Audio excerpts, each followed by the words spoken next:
Alam nyo, habang ine-edit ko itong mga video na to, parang bumabalik ulit yung mga pagod ko.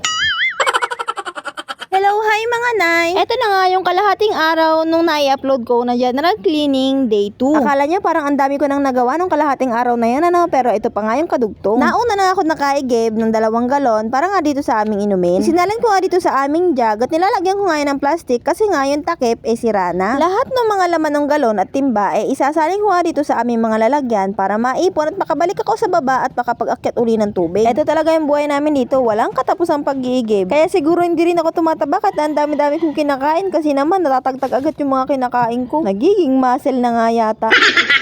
Pagkatapos kong maisalin yung mga tubig na yan, bumaba nga lang ako, dala-dala yung mga timba at saka mga galon at nilagyan ko nga lang siya ng tubig. Kasi sa mga oras na yan, wala na nga kaming pangsaing. Kaya naman, pupunta muna kami ng palengke para bumili ng mga ilang pangangailangan namin sa bahay. Dumiskarte nga lang ako ng 200 pesos kasi ng mga araw na to, talaga namang petsa di peligro at wala pang sahod sila bossing. Pero in-inform niya naman ako na gagawa niya nga ng paraan at kinabukasan, papadalhan nga rin kami. Bumili nga lang ako ng bigas at saka pagkain ng aming mga alagang pato at manok. Nung makauwi nga kami, pinakain ko rin agad itong aking mga alaga at kita nyo naman na talagang gutom na gutom na. Pagkatapos kinuha ko na nga rin yung mga iniwan kong galon na timba doon sa baba. Isasalin ko na nga uli dito sa aming lalagyan para ito ay mapuno na. At pag wala na uling laman yung mga galon na yan, ibababa nga uli yan doon at sasahuran. O diba sabi ko na sa inyo walang katapusang pag-iigib.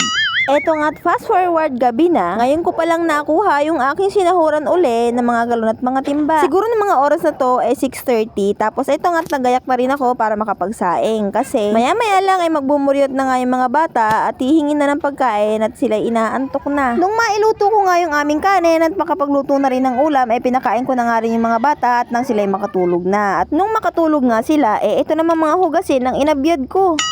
O diba, muntik nang dumami.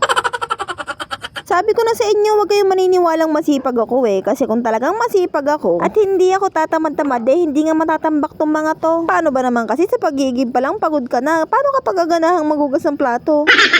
Pero wala naman akong choice kundi ako rin ang gagawa nito kasi nga kapag ganito karami hindi ko na inaasa kay Kuya Vilt kasi baka hindi niya nga malinisan ng maayos. Kapag kakaunti ayun na tinuhugasan niya kasi hindi naman na ganun kalinisin yun. Hindi katulad nito na medyo marami minsan kapag nagkatamaran na hindi na aayusin yung pagkuskus. At dahil marami nga tayong pinagkakaabalahan kapag umaga sa gabi ko na nga lang siya nagagawa. Minsan kasi may mga araw din na halos hindi talaga ako makapagsalok ng tubig dahil mayat maya may gumagamit. Pero kapag gantong oras ng gabi halos nagpapahinga na nga ang mga tao at wala na akong gaanong kaagaw sa tubig. Pero na lang sila mama kasi panay din ang sahod nila kapag oras na ng alas 9 o kaya alas 10. Alam nilang marami ng tubig, palagi na rin sila bumababa at dinadala yung mga timba para lagyan nga. Kahit na medyo nai-stress ako sa dami ng gawain hindi ko naman nga sila kayang pagsabay-sabayin kaya eto nga at one at a time ang paggawa ko. Okay lang pa isa-isa kasi at least kahit pa paano nababawasan. Pag pinilit din naman kasi at narugado yung katawan mahirap naman din. Tapos na nga ako magugas ng plato at eto namang mga kaldero ang iisisin ko. Hanggang dito na nga lang po muna. Thank you for watching!